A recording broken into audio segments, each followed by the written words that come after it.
Olha o que Deus diz nessa tarde para você. Nesta tarde, Deus quer que você saiba que, mesmo diante dos desafios, Ele é a sua força. Confie nele e entregue suas preocupações.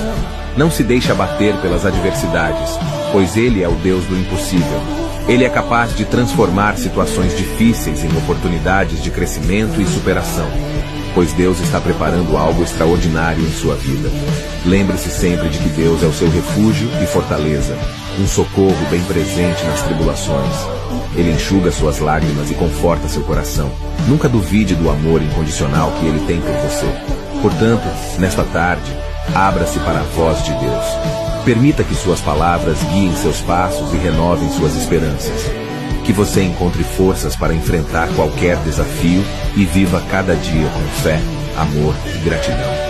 Que Deus abençoe grandemente a sua tarde e todos os dias da sua vida. Amém.